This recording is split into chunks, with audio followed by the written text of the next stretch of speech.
सो एक हफ्ता पहले से प्रभु मुझे बहुत धीमी आवाज से मेरी आत्मा से बात कर रहा था कि मैं जैसा दयावंत हूँ आप वैसा ही दयावंत रहो.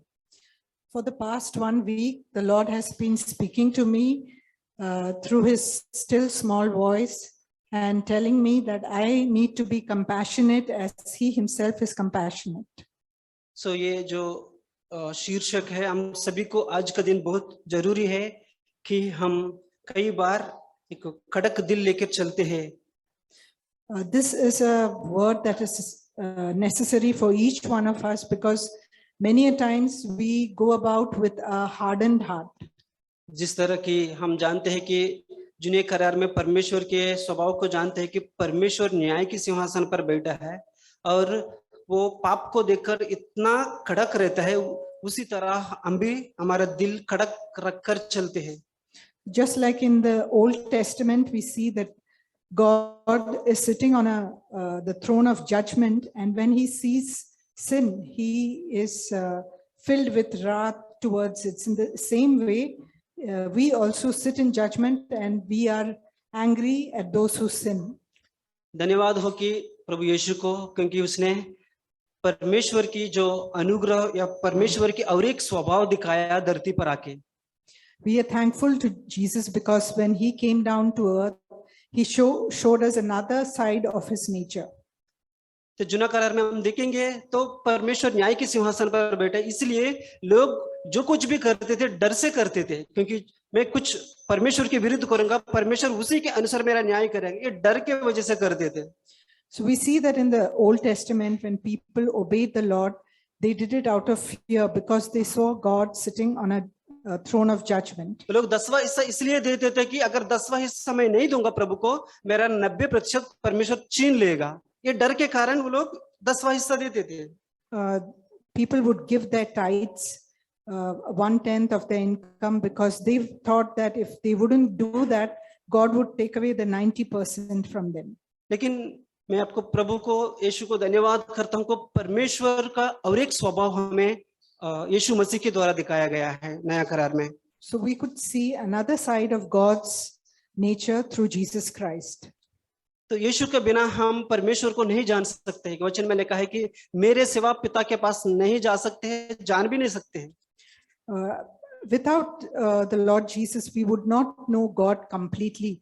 Just like as it's written in God's word that you cannot come to me, you cannot come to the Father but through me. So नया करार में हम मत्ती का किताब खोलेंगे. मैं चाहता हूं कि आप सभी लोग इस वचन को खोलें और पढ़ें. We will read from Matthew chapter 20 verse 29 से 34 तक पढ़ेंगे. We will read from Matthew chapter 20 verse 29 to 34.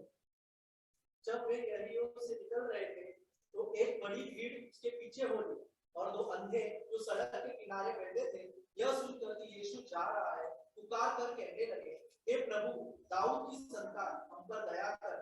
लोगों ने उन्हें डांटा कि चुप रहे, पर वे और भी चिल्लाकर बोले, हे प्रभु, दाऊद की संतान, हम पर दया कर. तब यीशु ने खड़े होकर उन्हें बुलाया और कहा, तुम क्या चाहते हो कि मैं तुम्हारे लिए करूं? उन्होंने उससे कहा, हे प्रभु, यह कि हमारी आंखें खोली जाए. यीशु ने तरस खाकर उनकी आंखें छुई और वे तुरंत देखने लगे और उसके पीछे हुए. So ये 34 वचन बहुत महत्व है. मैं चाहता हूं इसको आप हो सकेगा तुम अंडरलाइन करो. यीशु ने तरस खाकर. And in the verse 34 we see that it's a very important word. We can underline it in our own Bibles because here it says that Jesus was moved with compassion. हम देखते हैं कि दो अंधे लोग, मत्ती की किताब में दो अंधे के बारे में लिखा है, लेकिन मार्कुस में एक ही अंधे के बारे में लिखा है. लेकिन मैं मत्ती से लिया हूं कि ये दो अंधे लोग किनारे पर बैठे थे और धन्यवाद हो उनको आंख नहीं है लेकिन उनके पास कान है प्रभु की वचन सुनने के लिए. जब यीशु उस रास्ता पर जा रहा था तो उन्होंने देखा कि यीशु निकल रहे यहाँ से, तो उनकी जो जरूरत क्या है वो लोग जान लिया.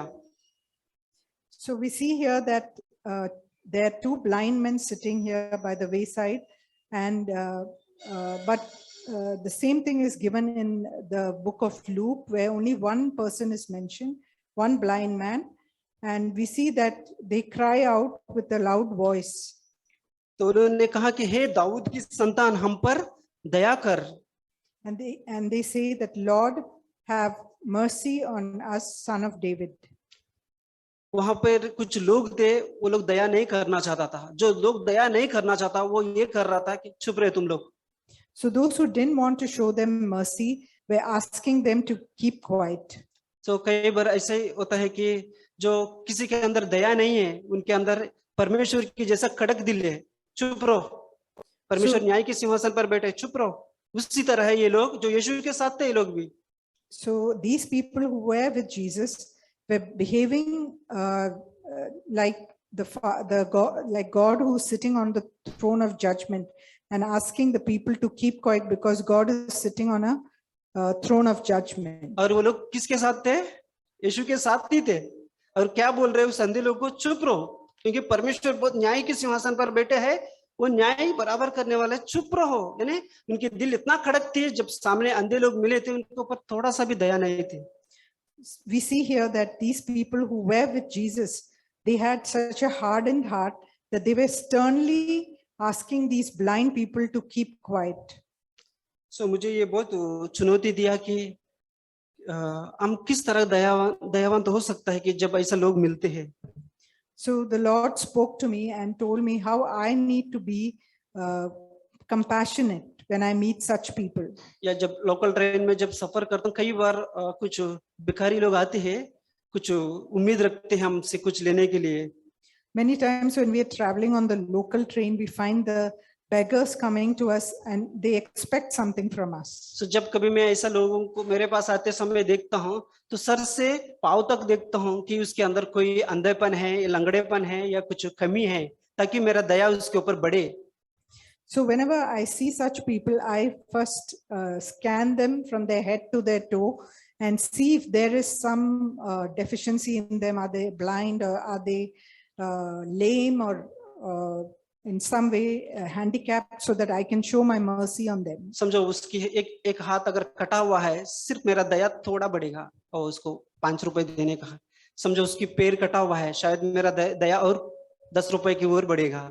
शायद उसकी दोनों आंख बंद है, शायद मेरी दया उतना बढ़ेगा कि वो कुछ भी नहीं कर सकता है, उसके लिए मैं जो कुछ भी करना है यहाँ पर। So if I find a person with a hand cut, then maybe I am moved to give him 5 rupees, or if his leg is cut off, then I would give him 10 rupees. But if a person is blind in both the eyes, I would be willing to do anything for that person. यानी मेरा दया बढ़ना है तो सामने वाला को अंदर कुछ कमी दिखना है मुझे। So the fact is that if I need to be merciful and compassionate to people who are in front of me, they have to have some weakness. या मेरा दिल में ये है कि मेरा दया उसके ऊपर निर्भर है कि सामने वाला का ज्यादा कमजोरी हो, उसके ऊपर निर्भर है। The more weak they are, I am willing to show mercy on them. यानी अगर ज्यादा लंगड़े हैं तो ज्यादा मैं दया कर सकता हूँ, ज्यादा अंधे है वो तो मैं और ज्यादा उसके ऊपर दया कर सकता हूँ। इस तरह मेरा सोच रहते हैं।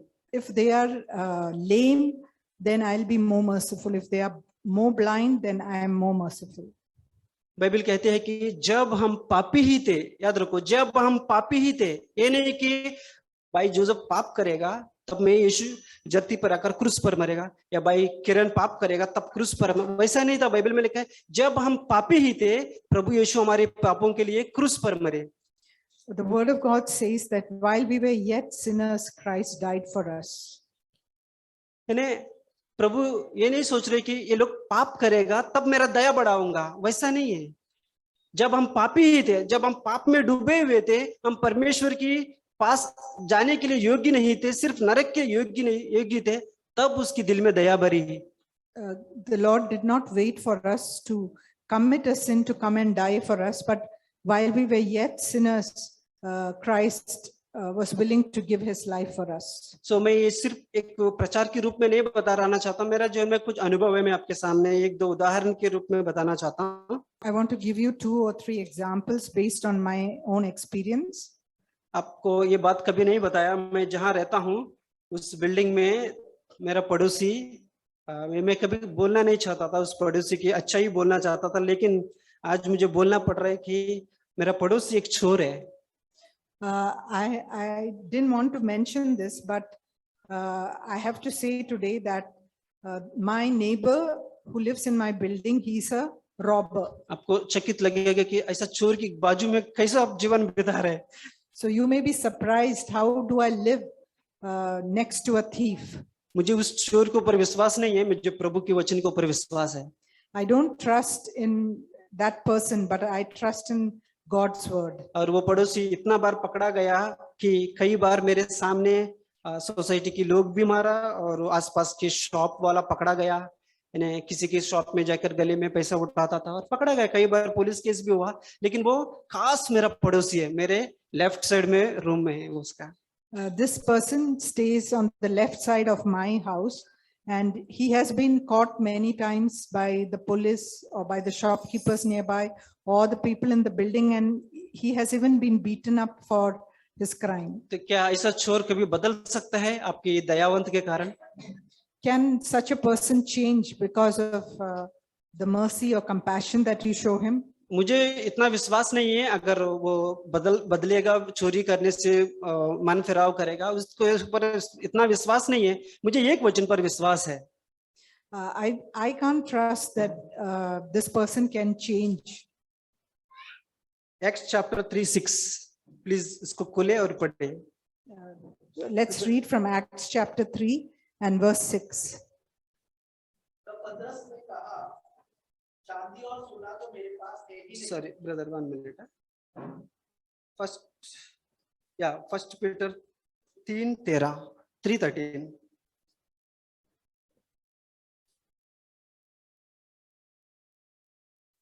Which verse, brother? First Peter chapter 3 verse 13. यदि तुम भलाई करने के लिए उत्तेजित रहो तो तुम्हारी बुराई करने वाला कौन? तो ये वचन मुझे बहुत प्रोत्साहन मिला। अगर आप कलीसिया में एक विश्वासी, आपकी पड़ोसी अगर चोर है, लेकिन उस चोर के प्रति आप भलाई करने में उत्तेजित हो हमेशा, तो कौन हो सकता है आपके घर में आकर वो चोरी कर सकता है? This verse from First Peter chapter 3 and verse 13 is the word that I trust in. It says that, and who is there to harm you if you prove zealous for what is good? So if I show goodness to this thief, I believe that God can change him. So उस जो व्यक्ति को कई बार पकड़ा गया, लेकिन जब इतना पकड़ा जाने के बाद उसको अंदर कभी भी परिवर्तन नहीं आया। लेकिन एक बार ऐसा समय आया, मेरे घर पे आया, उसने कहा कि मेरा वाइफ भी नहीं थी, बच्चे लोग भी नहीं थे, मुझसे ये बात कहा उसने, भाई मुझे बहुत भूख लग रहा है, थोड़ा खाना दो। So this person has been caught many times, but that had not transformed his life. But once he came to me when my family was not at home, and he told me that I'm very hungry, will you give me some food to eat? और मैं प्रभु को धन्यवाद हूँ कि उस समय मेरे पास बहुत बड़ा भरपूर खाना था। उसको उस पर दया आया, क्योंकि लोग मार रहे थे, उसको पीट रहे थे, पुलिस केस कर रहे थे, वार्निंग दे रहे थे, जिधर चाहिए उधर मार रहे थे। लेकिन उस भाई को देखकर मुझे तरस आया, क्योंकि ये भाई अभी मुझे खाना मांग रहा है, तो मैं उसकी तरह अगर रहूंगा तो मैं एक न्याय के सिंहासन पर बैठा हुआ एक परमेश्वर के जैसा रहूंगा। So I had plenty of food on that day. So I felt that if I am being like God who is on the throne of judgment, I will not be able to give him any food. But at that time I had mercy on him. तो मुझे प्रभु ने अगुवाई किया कि उस भाई को जितना चाहे उतना खाना दो। So the Lord asked me to give as much as he needed. और मैं प्लेट में सारा चीज सजा के उसकी घर तक प्लेट लेके गया। मैं बोला कि आप खाओ इस खाना। And I gave him enough for him to eat. और इस खाना होने के बाद वो प्लेट मुझे दे दिया, और मेरे घर में और भी कुछ मिठाई थी, वो भी जाकर उसको दिया। And I had some sweets with me, that also I gave it to him. और इसके बाद वो तृप्त हो गया, और 2 दिन के बाद वापस मेरे पास आने लगा, ये बोलने कि अभी मेरा चोरी का काम कामयाबी नहीं हो रहा है, तो आप मुझे कुछ पैसा दो। So he was satisfied and he was very happy. But after 2-3 days, he came to me and said that I'm not being successful in robbing. So please give me some money. उन्होंने महसूस किया कि अभी मैं चोरी करने में successful नहीं हो रहा हूँ, जिधर भी जा रहा हूँ मैं पकड़ा जा रहा हूँ, लोग मुझे पकड़ा जा रहे हैं, मार रहे, पीट रहे, उसमें मैं सक्सेस नहीं हो रहा हूँ, मैं अभी दूसरा मार्ग ढूंढूंगा, वो है कि आपसे भीख मांगूंगा. So he decided that he would come and beg for money from me, because whenever he was trying to rob somebody, he was being caught or he was being beaten up by the people. या मेरे apartment की सारे अड़ोस पड़ोस मुझे कहते थे कि ये भाई से बहुत संभालना, इसको कभी पैसा हाथ में नहीं देना. इवन उसके खुद का पिता बोला कि मेरे इजाजत के बिना कभी उसके हाथ में एक भी पैसा मत रखो. All my neighbors warned me, saying that please don't give this man any money if he comes and asks from you. And also his father had asked me that not to give him any money. लेकिन प्रभु की आत्मा मुझे अगुवाई किया है, मैं जिस तरह वो लोग उनको देख रहे हैं उस तरह मुझे नहीं देखना है, उसके प्रति मुझे दयावंत बनना है. But the Lord spoke to me and asked me to be compassionate to him and deal with him accordingly. जब मैंने ये काम किया, उन्होंने तो मेरा पैसा रिटर्न नहीं किया, लेकिन वो वापस मेरे पास खाना मांगने भी नहीं आया. लेकिन उसके अंदर मैंने एक परिवर्तन देखा कि लोग कह रहे थे कि ये भाई कभी भी आपका घर में चोरी कर सकता है, लेकिन मुझे ये विश्वास है कि जैसा वचन कहा कि 1 Peter 3:13 में लिखा, अगर आप भले करने में उत्तेजित हो, कौन आपका बुरा कर सकता है. So after this, I found a change in him. Though he did not return my money or he did not come again for food, but I found a change in him. So अभी कई लोग बोल रहा था कि उससे बहुत सावधान रहना, लेकिन मैंने सोचा कि ये अंदर कुछ परिवर्तन है. इसका मतलब ये नहीं कि वो किधर भी चोरी नहीं करेगा, वो चोरी करेगा, लेकिन एक चीज है, मेरे घर पे नहीं करेगा, ये भरोसा मुझे है. So everybody was warning me, saying that you need to be careful of this person. But I had faith in this word which says that, and who is there to harm you if you prove zealous for what is good? So I knew that he may not stop robbing other places, but he will not steal from my home. अगर आप लोगों के प्रति दयावंत हो तो कौन आपके लिए बुराई करने के लिए खड़े हो जाएगा. So if you are merciful and compassionate to others, they will not harm you. जब लोगों की तरफ आप तरस खाते हो, उसकी दुख दर्द देखकर तरस खाते हो, जब कभी वो कुछ सोच ऐसा आता है चोरी करने का या आपको कुछ नुकसान पहुंचने का, उनके मन में प्रभु जरूर बात करेगा कि इस भाई ने एक समय ने मुझे मेरी तकलीफ में उठाया, चोरी होने के नाते मुझे उसने संभाला. ये सारा चीज सोच कर वो कभी भी आपके घर के ऊपर हाथ नहीं लगाएगा. So even if he is tempted to steal, such a person will, the Lord will speak to him and tell him that in your time of need, this person has helped you, so don't do it. So मैं ये चीज कहना चाहता हूँ मेरा जीवन से, मैं उस भाई के ऊपर तरस खाया, जैसा यीशु ने मेरे पापों को देखकर तरस खाकर क्रूस पर मरा, उसी तरह मैं उस भाई को देखा कि उसकी हालत कौन सा भी होने दो, वो चोर भी होने दो या डाकू भी होने दो, लेकिन मैं क्या करूंगा, मैं दयावंत रहूंगा उसके प्रति. So just like instead of judging that person and being hard on him, the Lord helped me to be merciful to this person in his time of need. मैं और मेरा वाइफ अभी फुल टाइम के लिए काम के निकल जाते हैं, मेरे बच्चे लोग अकेले घर पे रहते हैं, लेकिन मुझे कोई डर नहीं है, और मैं सिर्फ घर खोल के जाता हूँ, सिर्फ बाहर लॉक लगा के जाता हूँ, लेकिन मुझे कोई डर नहीं है वो भाई कभी भी हमारे बिना आके कुछ करेगा, मुझे बिल्कुल डर नहीं है, क्योंकि मुझे उस भाई के ऊपर विश्वास नहीं, मुझे प्रभु के वचन के ऊपर विश्वास है. Both me and my wife, we have to leave the children alone and go to work at times. Then I lock them from out, but I still trust in this person and trust in this verse that no harm will come to my children. Matthew 5:32, यहाँ पर भी हम एक दृष्टांत देखते हैं यीशु मसीह. We see a parable in Matthew chapter 5 and verse 32. यहाँ पर यीशु 4,000 लोगों को खाना खिलाने के बाद वो कहते हैं चेलों से, 5:32, Matthew 5 verse 32 सिस्टर. परंतु मैं तुमसे यह कहता हूं कि जो कोई अपनी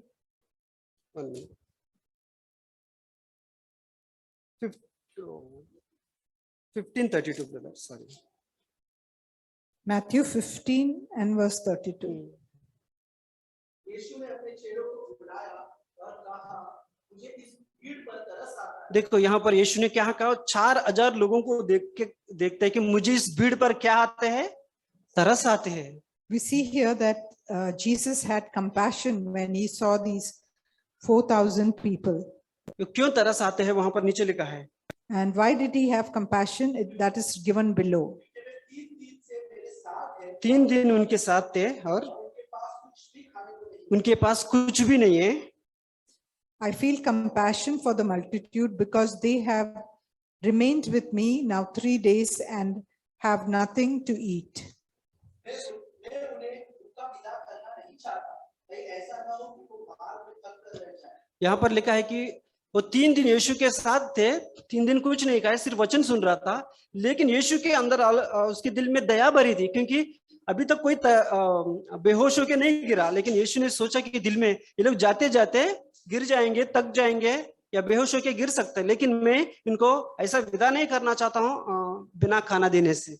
So, and further on it says, and I do not wish to send them away hungry, lest they faint on the way. They had not fainted, but the Lord considered what could happen in the future, and he was being merciful because he didn't want them to faint because of lack of food. या जब कभी भीड़ को देखते थे यीशु तरस खाता था, और कभी कभी एक कोढ़ी आता था उनके ऊपर भी दया करता था, लेकिन वहां की यरूशलेम में कई लोग ऐसे थे, उस कोढ़ी को एक गांव के कुछ दूरी पर उसको हमेशा के लिए रखते थे, लेकिन उस पर यीशु दया करता था। We see that Jesus had mercy and compassion on the multitude, and even on lepers he would have compassion, whereas the people of the village would drive them out. So मुझे ये चुनौती दी है कि जब हम नया करार में जीते हुए भी हम उस तरह जी सकते हैं, यीशु के साथ भी हम चलते चलते भी हम उस तरह जी सकते हैं कि जैसा एक न्याय की सिंहासन पर जैसा परमेश्वर बैठा है। So even though we are living under the new covenant, we can still behave like God who is sitting on a throne of judgment. So बहुत इम्पोर्टेंट वचन है कि हम पर दया करना है। एक वचन मत्ती में लिखा है कि दया करो, तुम पर भी क्या किया जाएगा, दया किया जाएगा। So because in the word of God it's written, if you show mercy, you will be shown mercy. So यीशु के चेले के पास, यीशु चेले बहुत गरीब थे। कई बार वो लोग इतना सेवा करने के बाद उनके पास कुछ भी नहीं था। एक बार पतरस और यूहन्ना एक मंदिर के पास एक अंधे को देखते हैं और बोलते हैं हमारे पास अभी कुछ सोना चांदी नहीं आपको देने के लिए। So we see that the disciples were not rich people, they were poor, and many times after having served they would have nothing left with them, because we see that John and Peter say that silver and gold have I none, लेकिन वो उसने कहता है कि जो कुछ मेरे पास है मैं आपको दूंगा, but whatever I have I will give you. कई बार हम सोचते हैं कि हमारे पास सब कुछ होने के बावजूद भी हम कुछ किसी को देने के लिए तैयार नहीं रहते हैं। Many times we see that though we have everything that we need, we are not willing to share it with others. या कई बार हमारे पास कुछ अच्छा घर है, लेकिन हम कहीं किसी को, एक विश्वासी बहन को, भाई को बुलाने के लिए इतना शर्मिंदा हो जाता है, क्या हो जाएगा मेरा घर में बुलाएगा तो। So though we have a beautiful house, we are not willing to call our brothers and sisters home because we wonder what will happen if we invite them home. लेकिन यीशु ऐसा नहीं था। जब कभी वो लोगों को देखता था, जब गरीबों को देखता था, उसकी चिल्लाहट को देखता था, वो कुछ ना कुछ करना चाहता था। वो ये नहीं देखता था कि ये मुझ पर विश्वास करेगा या नहीं करेगा। Whenever Jesus saw people who were in need, he was moved with compassion. He did not just do things because they would believe in him. Even if they wouldn't believe in him, he was willing to do service to them. या नया करार में कई बार अद्भुत कार्य उन्हें अविश्वासी के बीच में भी किया। वो ये नहीं देखा कि ये विश्वासी है या अविश्वासी है, लेकिन उसके अंदर दया थी। वो दया के कारण लोगों के प्रति वो कुछ करना चाहता था। Many times Jesus did miracles even among unbelievers, even though they did not have faith in him. He out of his compassion he worked miracles. Brothers and sisters, अगर आपकी चिल्लाहट सही है, परमेश्वर आपकी इस चिल्लाहट को पूरा करने के लिए सामर्थ्य है। So if your cry towards God is true, then and sincere, then God will answer your. ये दो अंधे लोग ने कुछ भी नहीं मांगा, वो लोग ने क्या मांगा, जो चाहिए वही मांगा था उन्हें। these two blind men did not ask for anything more. They just asked for their sight. या आगे अगर आपकी जरूरत सही में आपकी जरूरत है, जरूरत पूरा करने वाली है और आप विश्वास करते हैं परमेश्वर मेरे जरूरत पूरा करने में सामर्थ्य है, जरूर परमेश्वर आपके लिए करने के लिए तैयार रहेगा. Whenever you ask God for your needs, He is faithful to fulfill that need. लेकिन जब कभी एक बार एक धनी व्यक्ति आता है, बोलते यीशु को कहता है कि मैं अनंत काल का वारिस होना चाहता हूं, तो क्या करूं? So, but we see that when a rich man comes to Jesus and tells him that I want to inherit eternal life, what should I do? तो उनके पास धन है, संपत्ति है, सब कुछ है, लेकिन वो कुछ और चाहता था, जरूरत से ज्यादा वो कुछ चाहता था. जैसे कि ये अंधे लोग सिर्फ उसकी जरूरत तो उसकी आंख चाहिए तो उस वक्त, और कुछ नहीं मांगा यीशु से. So we see that this rich person wanted something more than all the riches that he had, unlike the blind men who just asked for their need. और ये दो अंधे लोग वही पाया जो जरूरत थी उसको. Whatever they needed, they received it. लेकिन वो जब धनी युवक यीशु के पास आया, बोला कि मुझे अनंत काल का वारिस बनना चाहता हूं, लेकिन अपना संपत्ति नहीं छोड़ना चाहता. लेकिन यीशु ने उनको कहा अपने सब कुछ बेचकर कंगालों को दे दो, लेकिन वो निराश होकर जाता था. We see that that rich young man who came to Jesus and asked him for eternal life, the Lord asked him to sell all that he had and give to the poor.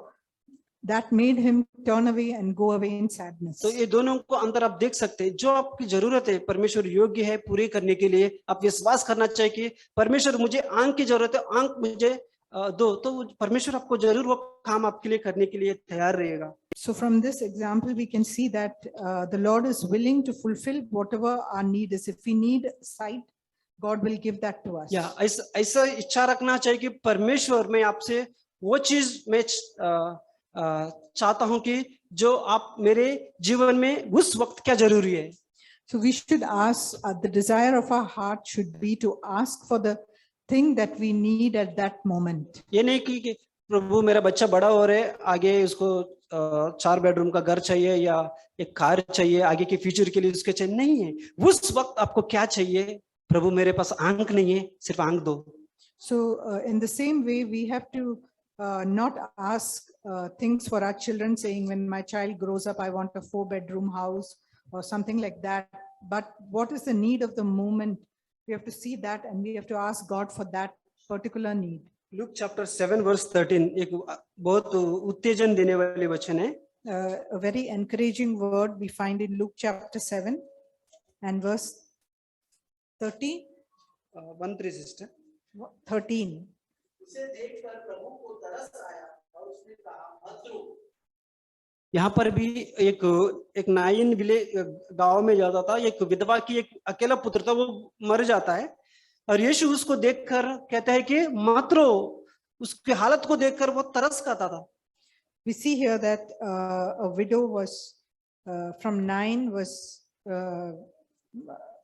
Jesus sees that widow and he has compassion on her. It says in verse 13, and when the Lord saw her, he felt compassion for her and said to her, do not weep, because her son had या साधारण रीति से अगर कोई घर में कोई गुजर जाते, हम भी जाकर क्या कहते हैं? मत रो, जो गया है वो नहीं आएगा.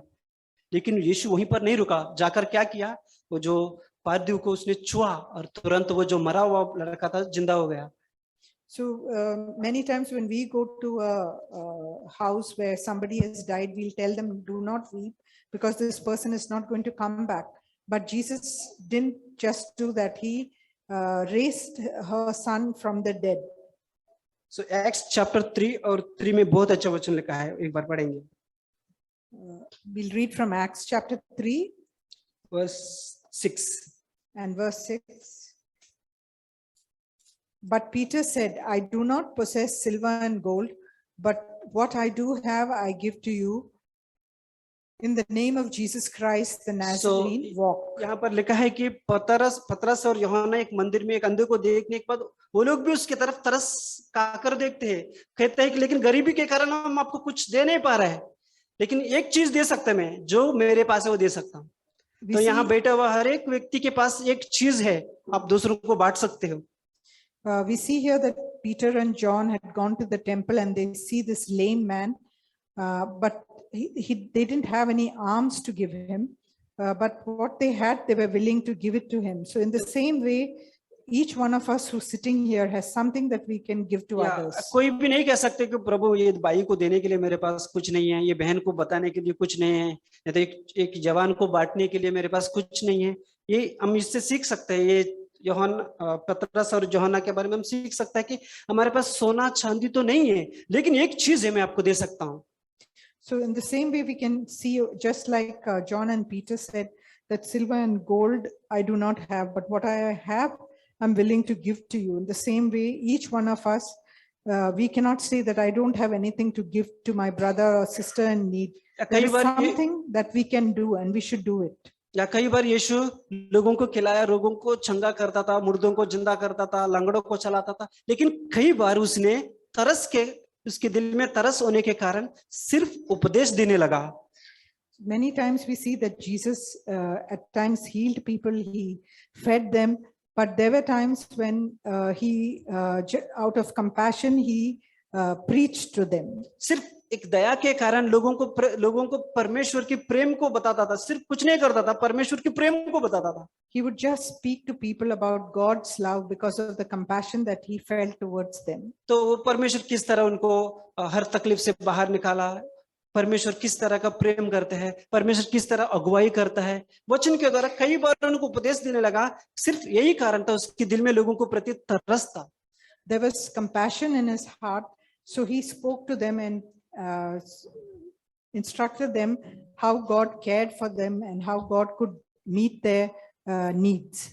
या हमारे दिल में विश्वास और अविश्वास दोनों लड़ते हैं हमेशा। विश्वासी होने के नाते भी हमारे दिल में विश्वास और विश्वास दोनों से लड़ते हैं हम लोग। Even though we are believers, many times there's a battle going on in our hearts between belief and unbelief. या कई बार कुछ काम होएगा, ओ नहीं होएगा, कुछ काम होएगा, हाँ 100% हो जाएगा, यानी दोनों को लड़ाई इधर ही चालू है। So there is sometimes a battle in our heart saying, will this be done or will this not be done? So these thoughts come into our hearts. अरे दो अंधे लोग ने यीशु से पूछा कि यीशु ने उनसे पूछा, मैं आपके लिए क्या विश्वास करते, मैं आपके लिए क्या करूंगा? So we see here that Jesus asked the two blind men, what is it that you want me to do for you? तो उन्होंने बोला, हम विश्वास करते हैं कि आप हमारे लिए कर सकते हैं 100%.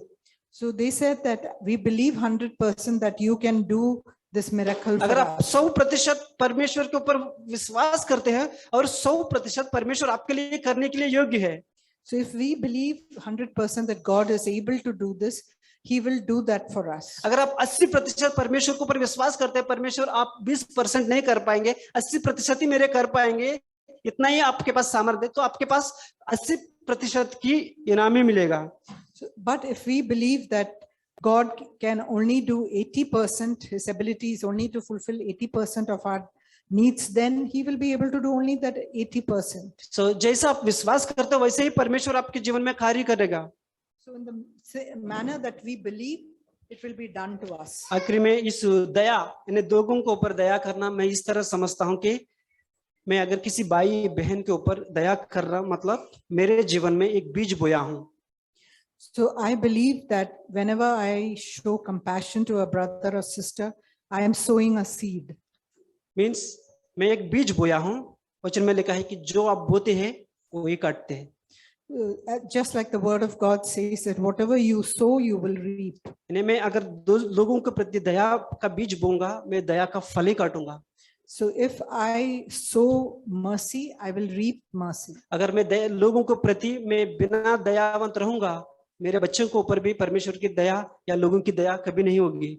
So if I am unmerciful to people, then even on my children, God will show, will not be merciful. मैं चाहता हूं कि मैं यीशु से ये सीखना चाहता हूं, प्रभु जिस तरह आप दयावंत हो उस तरह मुझे और दयावंत बनाओ। So my prayer towards Jesus is that He would make me merciful as He is merciful. प्रभु आपको मदद करे।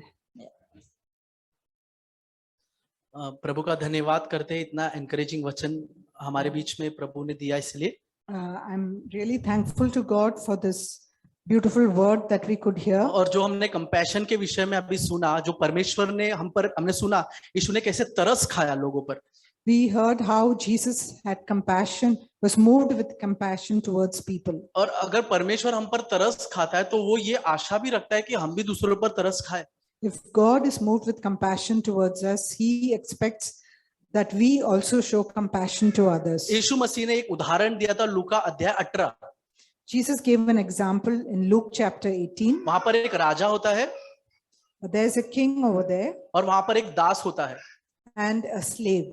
और ये दास को पैसा भरने के लिए उसके पास नहीं था।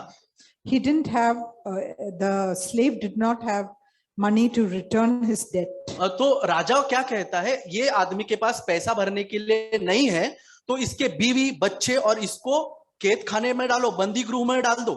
So the king said that since he doesn't have money to return his debt, let's put him and his wife and his whole family in prison. जरा सोच के देखो, एक व्यक्ति के पास पैसा भरने के लिए नहीं है, आपका बीवी बच्चा सब कुछ आपसे अलग कर कर बंदी गृह में डाला जाए।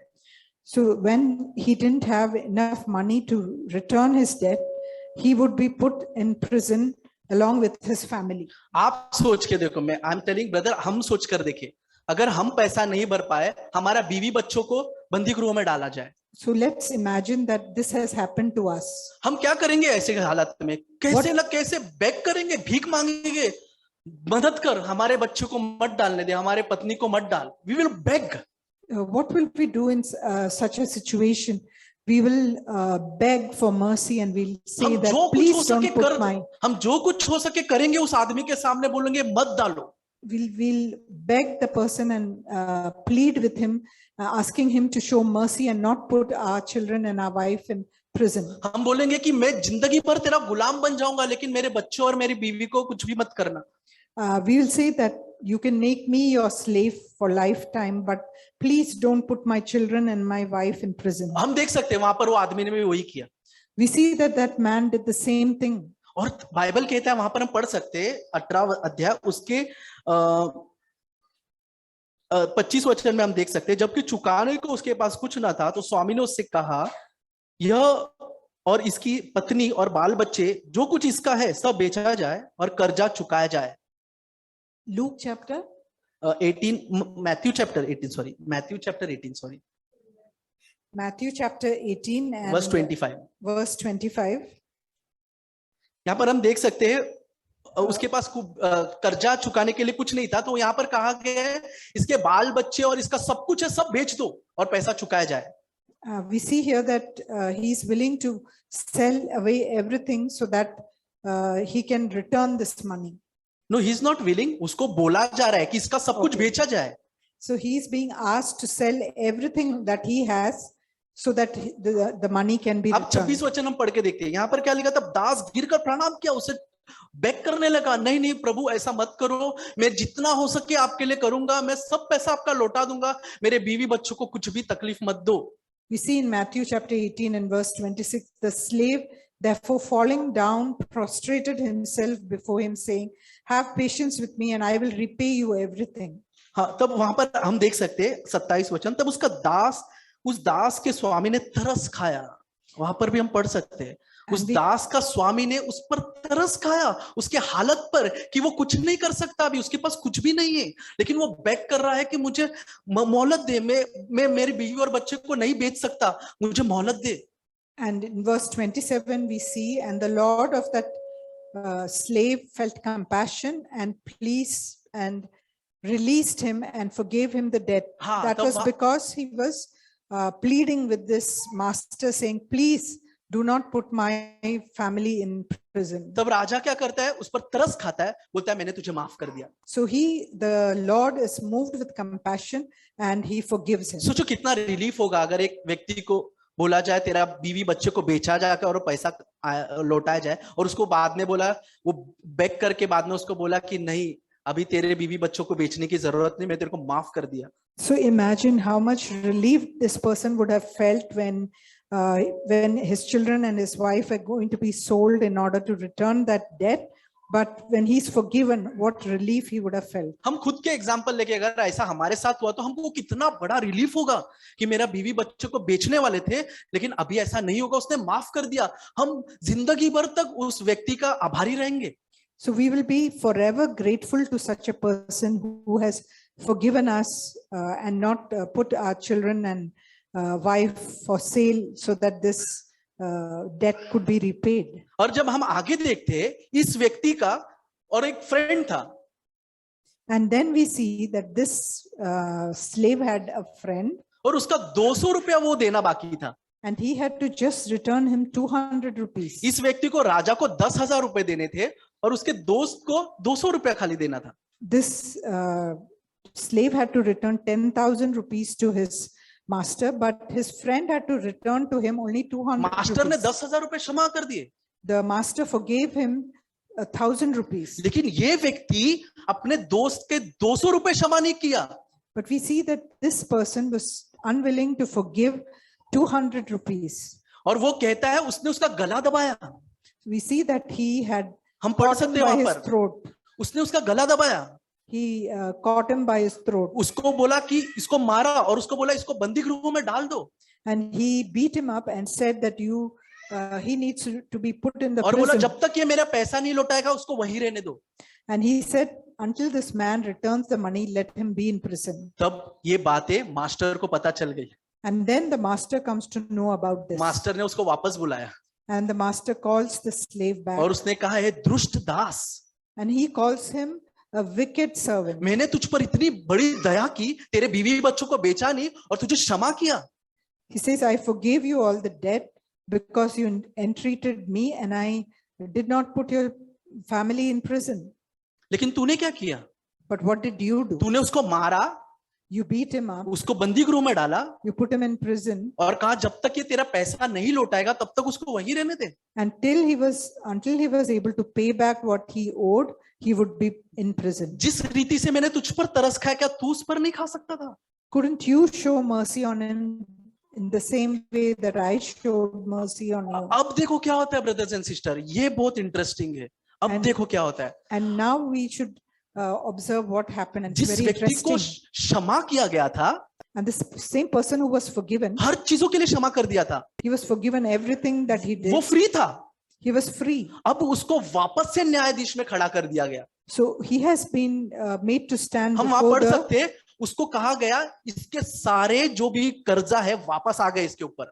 we see that he's made to stand before the judgment seat. अब And इसको all छुटकारा, the debt he was forgiven is put back on him. और अभी इसको छुटकारा नहीं मिलेगा. Now he will not be set अभी free. जब तक ये नहीं देगा इसको टॉर्चरर के पास भेजो. So the master says that until he repays everything, hand him over to the यहाँ पर torturers. इंग्लिश में वर्ड लिखा है टॉर्चरर.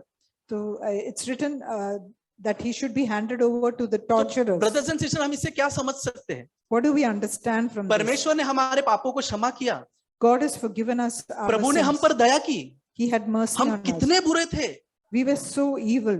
हम कितने कर्जदार थे प्रभु के, We were indebted to God, और प्रभु ने हमें क्षमा कर दिया. but he forgave us. अभी हम उस व्यक्ति के समान हैं So now we are like this person, जो पूरी तरह से आजाद है. who's completely free. लेकिन हमारे भी पास ऐसे लोग आएंगे जो अभी भी गुलामी में है. But even to us, such people will come who are still under some sort of जो कुछ ना bondage. कुछ पाप में वो लोग ग्रसित रहेंगे और कुछ ना कुछ वो लोग करते रहेंगे. And they will be living in sin and they'll be committing some तो जैसे mistakes. भाई ने कहा, क्या are we showing compassion?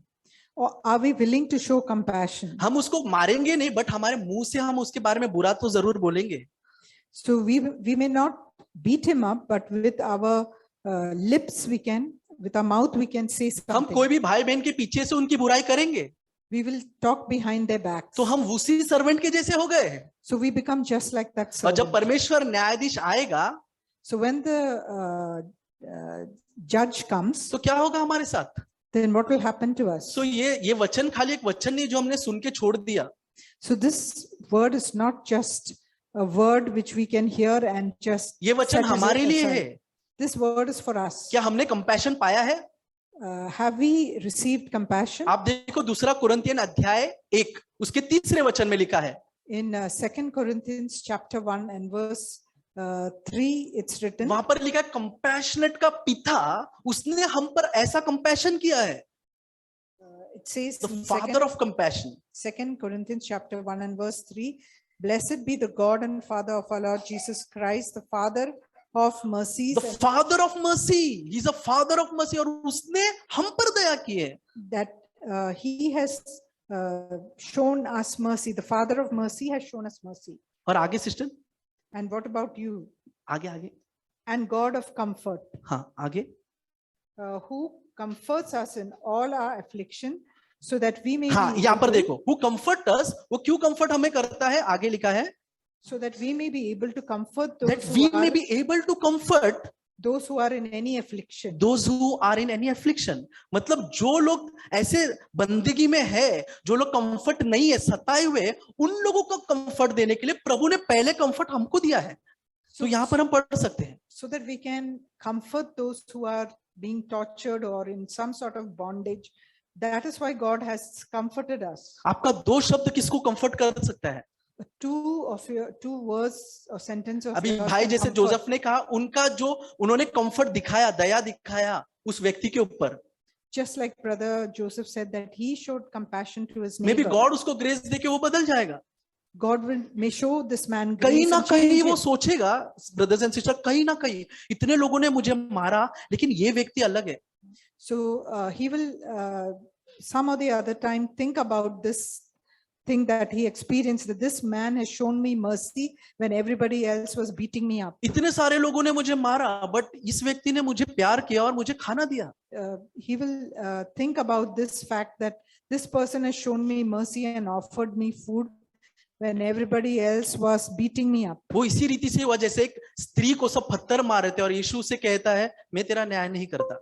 So it's the same thing that Jesus did to the woman caught in adultery, where everybody was ready to stone her, but Jesus forgave her. सो प्रभु हम सबकी सहायता करे, जो कंपैशन प्रभु ने हमें दिया है वो कंपैशन हम लोगों पर करे, इसके लिए प्रभु हमारी सहायता करें. So may the Lord help us to show compassion to others just the way he has shown compassion to us. मत्ती चैप्टर 9 में लिखा है 13 में, Matthew chapter 9 verse 13, and verse 13 it's written, जाकर इसका अर्थ सीख लो कि मैं बलिदान नहीं परंतु दया चाहता हूँ, क्योंकि Says मैं here- धर्मियों के लिए नहीं परंतु पापियों के लिए आया है. Matthew chapter 9 and verse 13, where it says that, but go and learn what this means. I desire compassion and not sacrifice, for I did not come to call the righteous but sinners. हम देखते कि यीशु मसीह ने Bible में कितने बार इस बात को दोहराया है कि जाकर इसका अर्थ सीखो कि मैं बलिदान नहीं बल्कि दया चाहता हूँ. We see here that how many times Jesus has repeated this verse saying, go and learn what it means. I desire compassion and not sacrifice. और ये चीज हम सबको सीखना चाहिए. And this is something each of us should learn. और मैं देखता हूँ कि अगर ये चीज हम सीखने का प्रैक्टिस करेंगे तो प्रभु हमको जरूर हेल्प करेगा. So if we have the desire to learn this, then God is willing to help us. और मैं देखता हूँ कि प्रभु ने ये चीज हम नहीं सीख पाएंगे जब तक हम ये नहीं समझेंगे कि प्रभु ने मुझ पर कितना दया किया है ताकि मैं दूसरे भाई पर दया करूं. But we will not be able to learn this if we do not understand how much of compassion God has shown to us, so that we can be compassionate to others. हम बहुत सारा चीज हम knowledge लेकर चल सकते हैं कि मैं दया करूं, बट मैं देखता हूँ कि जब तक हम ये नहीं सीखेंगे कि प्रभु ने मुझ पर कितना दया किया है, मैं दूसरे पे दया नहीं कर पाऊंगा. We can have a lot of knowledge that we should be merciful, but unless we realize how much of compassion God has shown to us, we will not be able to do it. एक चीज मैं बताना चाहता हूँ. I want to tell you something. प्रभु ने जब मुझ पर दया किया, When God showed me mercy, मैं सोच रहा था कि मेरे जीवन में I was thinking about my own life. मैं सोच रहा था कि यीशु मसीह में आने से पहले मैं कितना सारा पाप किया है. So I was just recollecting how much sins I've committed before I came to know Jesus. First year, second year, मतलब जहाँ तक मुझे याद है As much as I could recollect, I Or- tried to do that. और मैं सोच रहा था कि Lord I thank you, And I was just thankful to God for forgiving me. क्योंकि मैं देख रहा हूँ इतना सारा गुनाह किया है फिर भी मैं एक अच्छे स्थान पर हूँ. And I realized that even though I've committed so many sins, God has been merciful and He's placed me in a good place. एक अनंत काल के लिए मुझे नरक में डालना चाहिए था, बट प्रभु मैं धन्यवाद करता हूँ कि एक अच्छा चर्च में रखा है. He should have put me in hell for all the sins that I've committed, but He has kept me in a good church. ये सब मैं डिजर्व नहीं करता हूँ. I don't deserve these things. और हमको हमको हमको ये चीज याद रखना चाहिए कि परमेश्वर ने कितने पापों को, मेरे पापों को क्षमा किया. We should never forget how much God has forgiven और us. इसका परिणाम मेरे जीवन में ऐसा हुआ ना And then the result of this will be such, कि मैं दूसरे पे कंपैशन करूं. and then I will be compassionate to मैं others. रिसेंटली एक स्त्री के बारे में सोच रहा था I was recently thinking about a woman. कि सोच रहा था कि ये अपने हस्बैंड को कैसे डिवोर्स दे सकती है. I was thinking, how could she divorce her husband? उसके 2 बच्चे हैं And she has 2 children. और मैं सोच रहा था कि प्रभु ये कैसे कर सकती है. I was just thinking, how could this woman do this? तो मैं देख रहा था कि और मैं कंपेयर, और मेरे मन में ये आ रहा था कि लॉर्ड मैं उससे अच्छा नहीं हूँ. But then I realized, as I was thinking, that I am no better than this person. प्रभु ने मुझ पर अनुग्रह किया है, God has shown me grace. इसीलिए वो चीज मैं नहीं किया वो जो स्त्री कर रही है. That is why I didn't do the thing that this woman did. अगर उस स्त्री को रखेगा मुझे रखेगा सेम है, कोई फर्क नहीं. So if I compare myself with this woman, both of us are just the same. सिर्फ प्रभु ने मुझ पर दया किया है, उस पर अभी तक नहीं किया, वो दया को जानी नहीं. So God has shown me mercy and grace. That's just- why I have not done what she तो did. मैं प्रभु को धन्यवाद करते कि उसने मुझ पर दया किया, मेरे फैमिली पर दया किया है. I am grateful to God for showing me mercy and showing my family mercy. और इसका परिणाम ऐसा है कि जब हम किससे मिलेंगे, वह सिनर भी रहेगा या प्रोस्टिट्यूट रहेगी, आप इजीली उससे बात कर पाओगे. और ये मैंने देखा हूँ मेरे जीवन में. And the result of this would be that even if you meet the worst sinner, even a prostitute, you will be able to talk to her. And I have seen that in my own life. और आप एक murder किया हुआ व्यक्ति आपके पास आएगा, उससे आप गले लगाओ.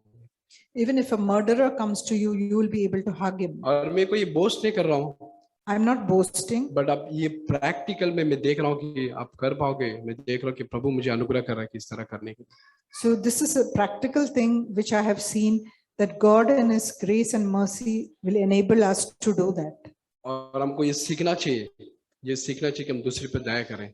So we need to learn this, and for this God needs to have compassion on us. तो मैं प्रभु को धन्यवाद करते हैं इस वचन के लिए. I thank God for this verse.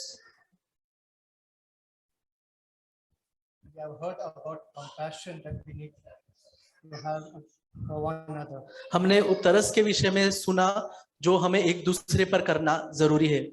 But do we really understand what compassion is? क्या हम असल में समझ सकते हैं कि तरस खाना सही रीति में क्या होता है? Are we ready to forgive now also? क्या आज हम उसको स्वीकारने के लिए तैयार है? Or we are just going to hear it over here or outside? After going out, are we going to be the same? क्या हम यहाँ पर वो सब बातें सुनेंगे और बाहर जाने के बाद वैसा ही रहेंगे जैसे हम हैं? Because compassion is not only a word. क्योंकि तरस खाना खाली एक शब्द नहीं है, Compassion is the love of God. और तरस खाना परमेश्वर का प्रेम को दर्शाता है. If you don't know the love of God, you have no compassion. अगर आप परमेश्वर के प्रेम को ही नहीं जानते तो आपके अंदर कोई तरस खाना होगा ही नहीं. Because I like to beat the words into my heart. क्योंकि मैं चाहता हूं कि परमेश्वर का वचन मेरे हृदय में स्थान पाए. I don't want to be only a hearer. मैं खाली सिर्फ सुनने वाला नहीं होना चाहता. Because compassion is something that we need to know what a really meaning is. तो तरस खाने का असल मतलब क्या है उसको समझने की हमें बहुत जरूरी है. Let's not forget the biggest compassion that we have received is the love of God. और हम इसको ना भूले कि सबसे बड़ा तरस खाया गया वो बातें हैं वो परमेश्वर ने हम सारे लोगों पर किया है, वही है. What kind of compassion is that? वो किस तरह का तरस खाना है? That He gave His only begotten Son for us. कि उसने अपना एक लौता पुत्र को हमारे लिए दे दिया. Why? क्यों? because he loved the entire world, क्योंकि उसने सारे जगत से ऐसा प्रेम किया that he gave his only begotten son. कि उसने अपना एक लौता पुत्र हमें दे दिया। He sacrificed his son. उसने अपने पुत्र का बलिदान किया। What kind of sacrifice? किस तरह का बलिदान? I will show you what cross means today. मैं आज आपको बताना चाहता हूं कि क्रूस का अर्थ क्या होता है। Micah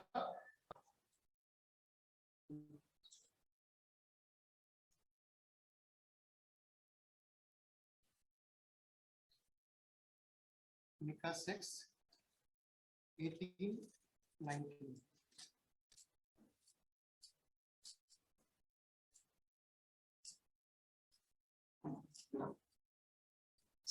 It says, मीका अध्याय 6 उसका 18 और 19। who is God like you, pardoning iniquities and passing over transgressions for the treatment of his heritage? He does not retain his anger forever because he delights in his steadfast love. 7 Mika 7 Yes, sir.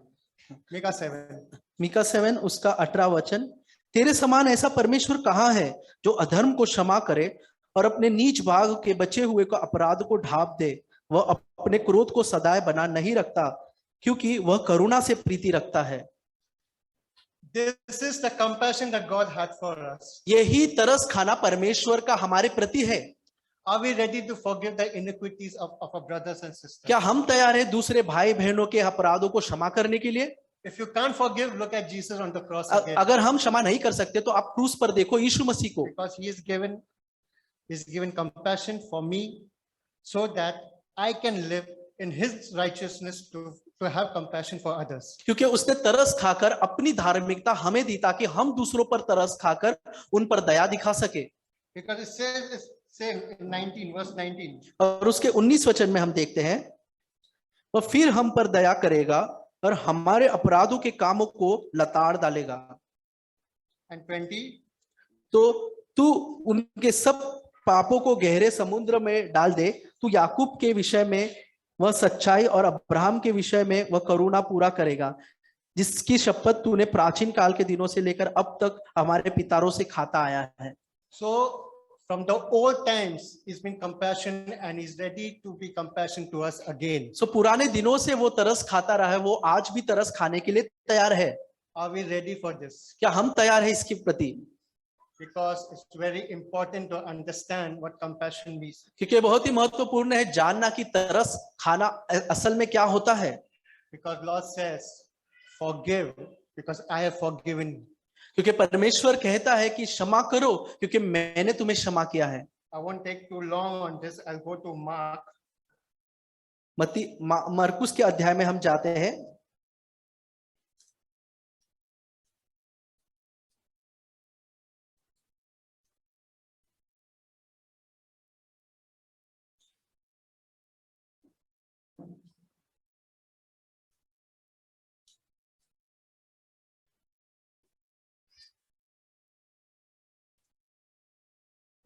It says in Mark 11. It says in Mark 11. मरकुस अध्याय 11 में हम देख सकते हैं,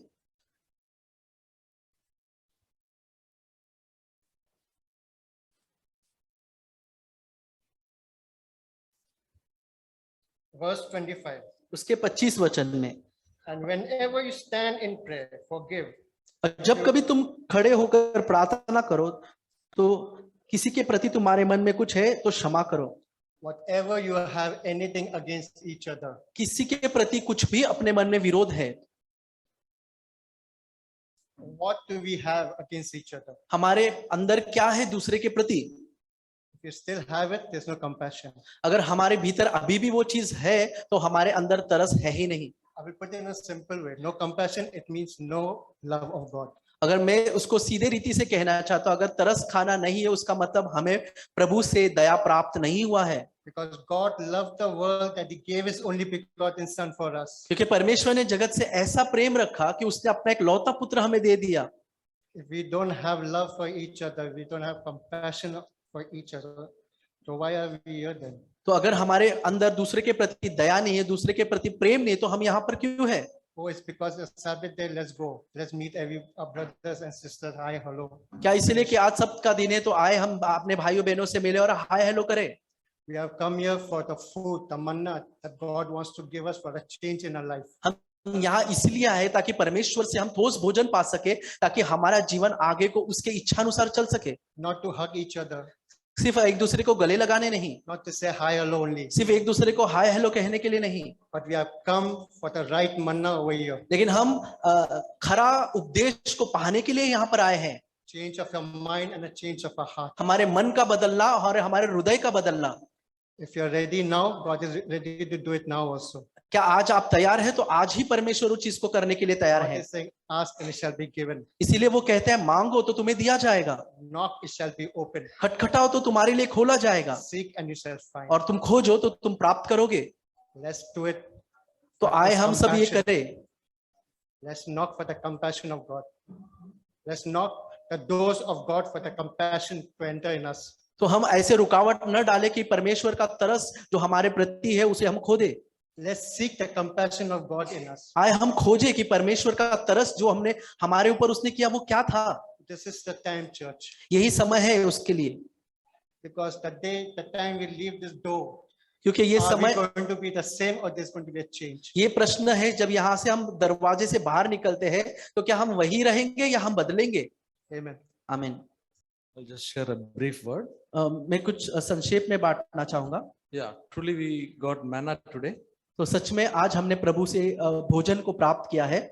So we need the manna to work in our life. तो हम चाहते हैं कि प्रभु ने जो भोजन दिया वो हमारे भीतर काम करे।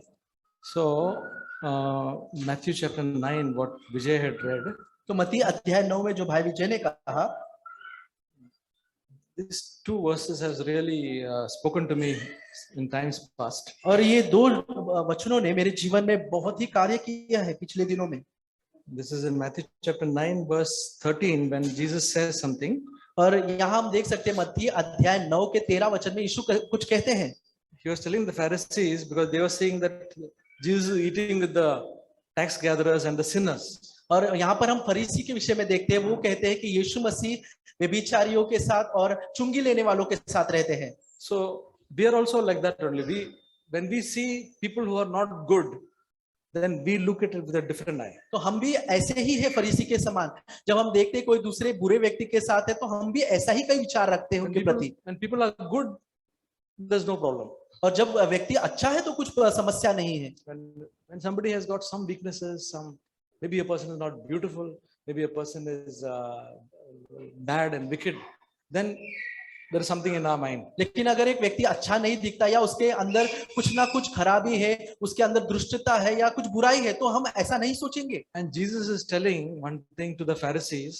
और यीशु मसीह फरीसियों को एक शब्द वचन कहते हैं, Go and learn what this means. जाकर इस बातों का अर्थ सीख लो।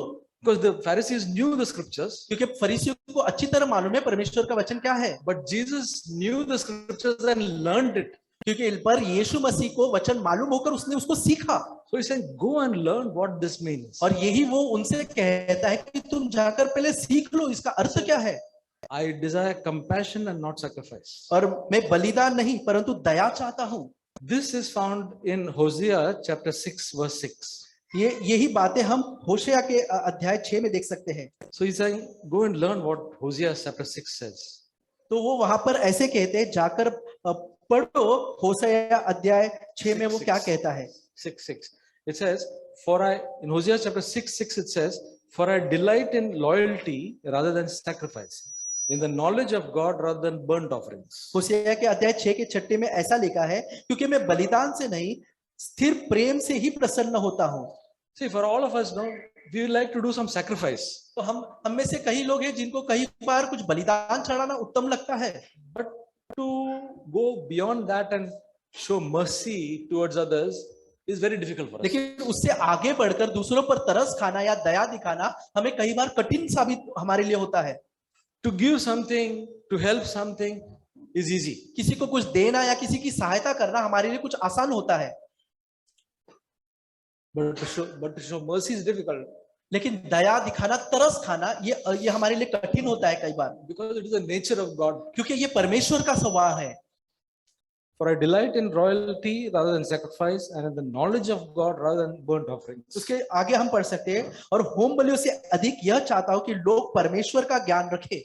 Now these Pharisees, if they would have received that word, अगर ये फरीसियों ने इस वचन को स्वीकारा होता, when Jesus spoke to them, if they would have taken it seriously, तो यीशु मसीह ने जब उनसे कहा तो उसको लोग गंभीरता से लेते, then they would have had some compassion, they would have been different. तब उनके ऊपर तरस आया गया था, उन पर दया होती थी और वो बदल जाते, But they did not change. लेकिन वो बदले नहीं। They, when they saw the disciples taking some, some grain, they said, they are doing something wrong on the Sabbath. और उन्होंने देखा कि उसके शिष्य सब्त के दिन में कुछ दाने तोड़ रहे थे, उन्होंने कहा ये सब्त के दिन करना उचित नहीं है। So they are always finding fault. तो वो लोग हमेशा दूसरों का दोष निकालते थे। Then it says in Matthew chapter 12, verse 7, तो आगे वहां पर लिखा है मत्ती अध्याय 12 के 7 में, but if you had known what this means, यदि तुम इसका अर्थ जानते कि ये क्या है, I desire compassion and not a sacrifice, you would not have condemned the innocent. मैं दया से प्रसन्न रखता हूं, बलिदान से नहीं, तो तुम उन पर दोष न लगाते। He's telling the same Pharisees, but if you had, I told you to learn, but if you had known, you would not have condemned. ये वही फरीसी जिसको यीशु ने कुछ समय पहले कहा, और वो कहता है अगर तुमने सीखा होता कि मैंने तुमसे क्या कहा तो तुम इस तरह से दोष नहीं लगाते। Brothers and sisters, today the word for us is go and learn what this means. Brother, भाई और बहनों, आज का हमारे लिए जो शब्द है ये है कि जाकर सीखो। We heard a word today. आज हमने परमेश्वर के वचन को सुना है, So the Lord is telling, go and learn what अब this means. परमेश्वर आपसे कहता है जाकर इसको सीख लो। And let us not be like the Pharisees who says, if you would have known, you would not have done this. और परमेश्वर को हमें ऐसे बोलने का जरूरत न पड़े कि तुम अगर इसे सीख लेते तो ऐसे करने की जरूरत नहीं पड़ती। Jesus should not tell me that. यीशु मसीह हमें ऐसा न कहे, I want to learn it. हमें उसको सीखना है। This is God's word. यही परमेश्वर चाहते हैं।